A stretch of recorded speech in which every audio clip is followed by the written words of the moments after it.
ছয়গাঁৱত petrol pump স্থাপনক লৈ তীব্ৰ প্ৰতিক্ৰিয়া নিয়ম বহিৰ্ভূতভাৱে পেট্ৰল পাম্প স্থাপনৰ ব্যাপক অভিযোগ এইখন ছয়গাঁৱৰ মহাশ্বেতা বিদ্যা মন্দিৰ এই বিদ্যালয়খনৰে নিচেই কাষতেই স্থাপন কৰা হৈছে এইটো নতুন পেট্ৰল পাম্প নতুনকৈ স্থাপন হোৱা পেট্ৰল পাম্পটোক লৈ এতিয়া বিশেষ চৰ্চা হৈছে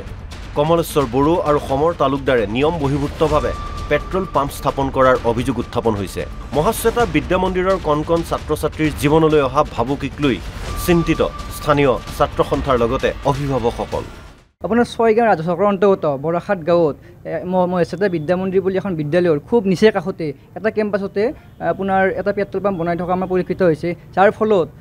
ছাত্ৰ ছাত্ৰীসকলৰ মানে বিভিন্ন ধৰণৰ ক্ষতি হ'ব পাৰে সেই পেট্ৰল পাম্পটোত যদি কিবা ভগৱানে নকৰে কিবা দুৰ্ঘটনা ঘটনাটো হোৱাৰ লগে লগে ছাত্ৰ ছাত্ৰীসকলৰ জীৱনত বহুত বিভিন্ন ধৰণৰ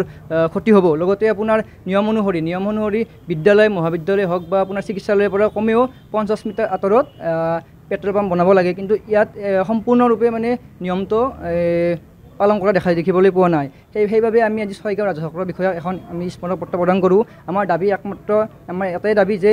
ইয়াত পেট্ৰল পাম্পটো হ'ব নালাগে কাৰণ যদি পেট্ৰল পাম্পটো হয় ভগৱানে নকৰক কিবা যদি দুৰ্ঘটনা হয় ছাত্ৰ ছাত্ৰীসকলৰ জীৱনত যথেষ্ট প্ৰভাৱ পৰিব আৰু ছাত্ৰ ছাত্ৰীক জীৱনত হেতালি খেলা কোনো কথাই আমি ছাত্ৰ সন্থাই মানি নলওঁ আমাৰ ছাত্ৰ সন্থাৰ স্পষ্ট কথা এইটো নিশ্চয় যোনে বনাইছে বিভাগৰ কৰ্তৃপক্ষ জড়িত আছে কাৰণ ইমান ডাঙৰ এটা বস্তু বনাব নোৱাৰে কোনোবা মানুহৰ হয়তো আশীৰ্বাদ আছে সেইকাৰণে বনাব পাৰিছে এই কণ ছাত্ৰ-ছাত্ৰীসকলে অধ্যয়ন কৰা বিদ্যালয়ৰ কাষতেই স্থাপন কৰা হৈছে এই পেট্ৰল পাম্প PESOৰ নিৰ্দেশ অনুসৰি 50 মিটাৰ ব্যাসাৰ্ধৰ ভিতৰত কোনো ধৰণৰ বিদ্যালয় বা হাস্পতাল থাকিব নোৱাৰিব কিন্তু প্ৰায় গাতেই লাগি থকা এই পেট্ৰল পাম্পটোৱে PESOয়ে দিয়া গাইডলাইন অৱজ্ঞা কৰাৰ অভিযোগ প্ৰশ্ন উঠিছে পেট্ৰল পাম্প নিৰ্মাণৰ বাবে প্ৰয়োজনীয় নথিপত্ৰ পৰীক্ষা কৰা নাছিল নেকি স্থানীয় প্ৰশাসনে যদি পৰীক্ষা কৰিছিল তেন্তে কিহৰ ভিত্তিত প্ৰদান কৰা হৈছিল NOC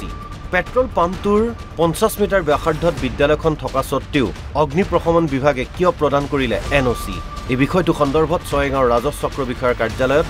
আছুৱে স্মাৰক পত্ৰ প্ৰদান কৰিছে যদিও বিভাগীয় কৰ্তৃপক্ষই কিমান গুৰুত্ব সহকাৰে বিষয়টো ল'ব সেয়া পৰৱৰ্তী সময়তহে লক্ষণীয় হ'ব ছয়গাঁৱৰ পৰা ধ্ৰুৱজ্যোতি দাসৰ সহযোগত background desk NB news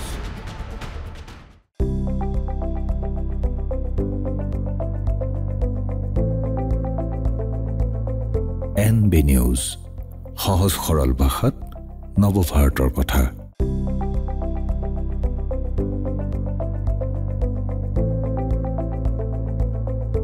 NB news সহজ সৰল ভাষাত নৱভাৰতৰ কথা